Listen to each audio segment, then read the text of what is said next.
Assalamualaikum warahmatullahi wabarakatuh. Kami dari kelompok 6 ingin mempresentasikan hasil diskusi kami tugas yang ketiga dengan mata kuliah Sistem Informasi Akuntansi, materi yang berjudul Penipuan Komputer, yang beranggotakan yang pertama Rifman Fikri, yang kedua DB Perdana, yang ketiga Fajar Agustin, yang keempat Nadia Fitri. Assalamualaikum warahmatullahi wabarakatuh. Perkenalkan, nama saya Muhammad Fajar Agustin, BP 19010018. Baiklah, saya akan menuliskan sistem informasi akuntansi yang mengenai penipuan komputer. Pertama, ancaman sistem informasi akuntansi. Bencana alam dan politik seperti kebakaran, banjir, topan, tornado, badai salju, perang, dan serangan teroris dapat menghancurkan sistem informasi dan menyebabkan kegagalan bagi perusahaan. Sebagai contohnya, seperti serangan teroris di World Trade Center di New York City dan Federal Building di Oklahoma City menghancurkan dan merusak semua sistem dalam bangunan tersebut. Banjir di Chicago menghancurkan atau membahayakan 400 pusat pengolahan data. Banjir di Des Moines, Iowa membakar komputer kota di bawah air 6 kaki.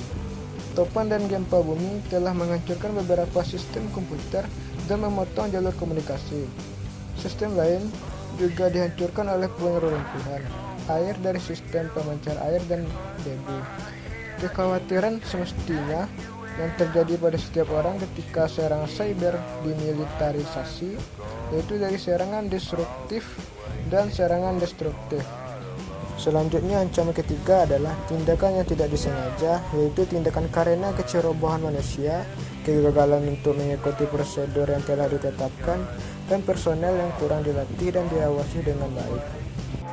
Assalamualaikum warahmatullahi wabarakatuh. Perkenalkan, nama saya DB Perdana, PP 19010015 akan melanjutkan materi yang disajikan.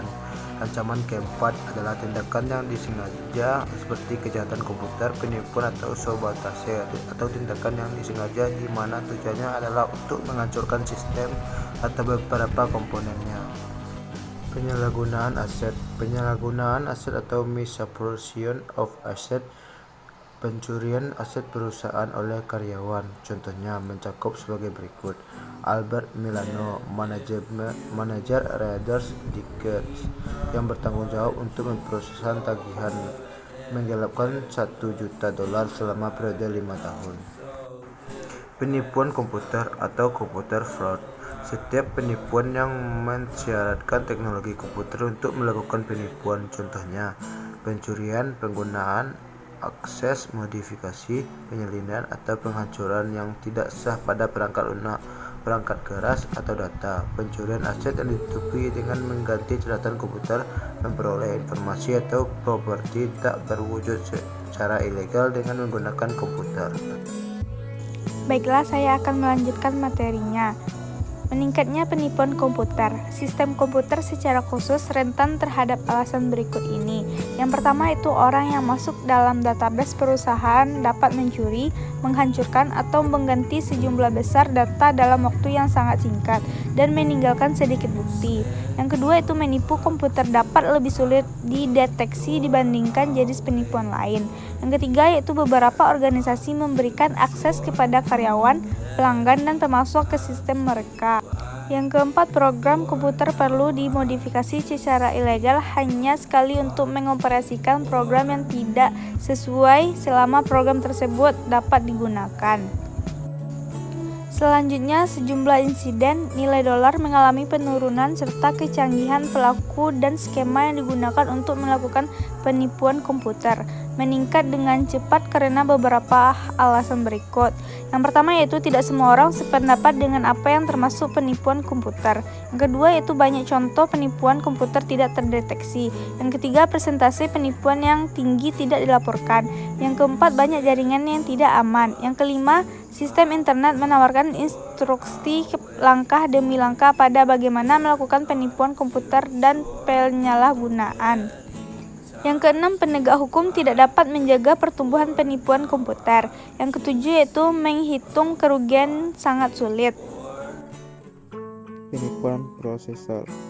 Penipuan prosesor merupakan penggunaan sistem yang tidak sah, termasuk pencurian waktu dan layanan komputer. Contohnya, perusahaan asuransi menginstal perangkat lunak untuk mendeteksi aktivitas sistem yang abnormal dan menemukan bahwa karyawan menggunakan komputer perusahaan untuk menjalankan situs judi ilegal. Dua akuntan tanpa hak akses yang sesuai menyusup ke dalam sistem opsi saham Cisco mentransfer lebih dari 6,3 juta dolar saham Cisco untuk rekening broker mereka dan menjual saham. Penipuan instruksi komputer. Penipuan instruksi komputer termasuk merusak perangkat lunak perusahaan, menyalin perangkat lunak secara ilegal, menggunakan perangkat lunak dengan cara yang tidak sah, dan mengembangkan perangkat lunak untuk aktivitas yang tidak sah.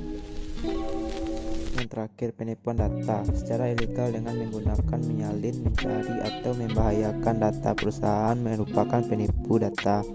Berikut beberapa contoh pencurian data. Yang pertama, manajer kantor biro hukum Wall Street menjual informasi ke teman dan kerabat mengenai merger dan akuisisi prospektif yang ditemukan dalam Fieldwork. 2. Pria Kazakhstan berusia 22 tahun masuk ke dalam jaringan Bloomberg dan mencuri informasi rekening termasuk milik Michael Bloomberg, wakil wali kota New York dan pendiri perusahaan berita keuangan. Terima kasih.